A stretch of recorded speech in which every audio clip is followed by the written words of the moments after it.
Hi everyone, welcome back to our week 4 video lesson. We're going to go ahead and get started with some warm-up reading flashcards. So I'm going to show you the flashcards here. We have one line in treble clef, one line in bass clef, and we're going to do both. And what I would like for you to do is identify the starting note. You can use our little reminders about what the clef symbols actually mean for both treble and bass to identify that starting note. Pay attention to the starting finger number as well, and then pause the video and play this through. If you find that you're having a hard time getting accuracy with this, maybe pause and practice by saying the finger numbers, saying the note names out loud, or even talking yourself through stepping down and stepping up. So go ahead and pause the video and do the top line in treble clef, the bottom line in bass clef. That's number 1. Here's number 2, second one. And you're going to do the exact same thing here. So go ahead and pause the video and see if you can look through this flashcard as well.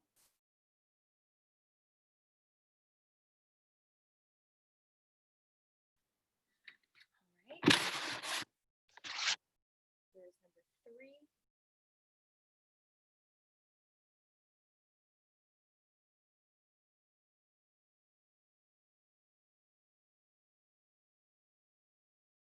And the last one for you to do.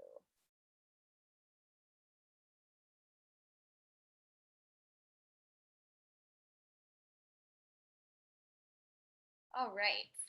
If you need a little hint working on those, the starting note for all of the treble clef exercises was G. The starting note for all of the bass clef exercises was C. So if you got that, awesome. And if you were struggling at all, that should help to clear that up a little bit. Those were the starting notes right there. So let's go ahead and jump into our pages in our book. All right, so the first piece that we're going to start with today is Russian Folk Song on page 36 of your book. They're introducing here the new bass clef note A. This book tries to introduce notes that we're actually playing a little bit more gradually than you're able to understand them conceptually. So that's why we do the flashcards, to help you kind of understand where the notes are and the logic of reading on the staff before we actually start to introduce those notes in the pieces that you're playing. So if you will go ahead and play through the left hand warm-up on the middle of page 36, go ahead and try that together, saying the note names out loud as we play this. 1, 2, ready, go. C, B, A, B, C, B, A, B, C, B, A, B. Together. 2, 3. Excellent job. And then you can repeat that several times. Be careful technically of moving your thumb too much around when you play. So some people tend to go C, B, and now their thumb is down here, A, B, and then they have to reach way back up to grab that C again. So make sure that your fingers are pulled forward. It is perfectly okay for your fingers to be near or even inside of the black keys when you're playing. All right, so the next step is to go ahead and identify the form that we talked about last time, with the idea of new sections and contrasting sections being labeled as A, B, A prime, etc. So if you would, go ahead and note through, they have it written in your book here, and pay attention to which lines are pretty much exactly the same and which lines are almost similar. This is really helpful for showing you that in the case of this piece, although it's 2 pages, we have A, which is repeated twice, B, which is repeated twice, and A prime at the very end, which means that realistically, this piece is actually only 2 lines that are repeated with one slight change at the very end. So that means it's actually a lot less music to learn than we might think from just looking at it. So let's go ahead and try playing this through from the beginning, counting out loud the rhythm of this piece. Our starting hand position is going to have our right hand thumb on C, right hand thumb on C and left hand thumb on C, left hand finger 3 on A, right hand finger 3 on E. This squished thumbs position is not super comfortable, but if you just relax your thumbs here, that'll make it a little bit easier to do. So let's go ahead and try this from the very beginning, counting out loud. 1, 2, ready, go. 1,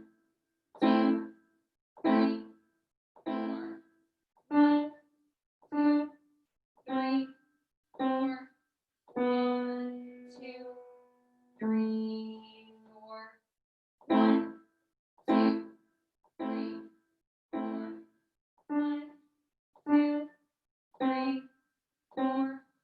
1, 2, 3, 4. 1, 2, 3, 4. 1, 2, 3, 4. 1, 2, 3, 4. 1, 2, 3, 4. 1, 2, 3, 4. 1, 2, 3, 4. 1, 2, 3, 4. 1, 2, 3, 4. 1, 2, 3, 4. 1, 2, 3, 4. 1, 2, 3, 4. 1, 2, 3, 4. 1, 2, 3, 4. 1, 2, 3, 4. All right. So go ahead and practice that through several times. You can practice counting, saying relevant note names, or finger numbers out loud. And then join me back for playing with the teacher part, and I'll provide a lower tempo version and then a little bit of a faster version as well. All right, so let's go ahead and give this piece a try with the duet. We'll do a slower version first and then a more up-tempo. 1, 2, ready, go.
All right, and then here is a little bit of a faster version. 1, 2, ready, go.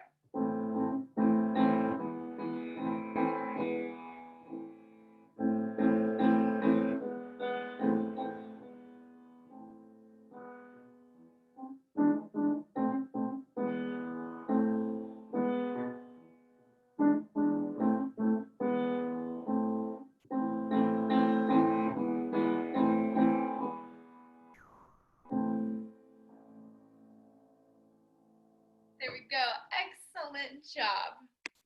The next step that you can take with working on this piece is to transpose to the hand placement listed right here below, where your thumbs of your left and right hand will be sharing the note F.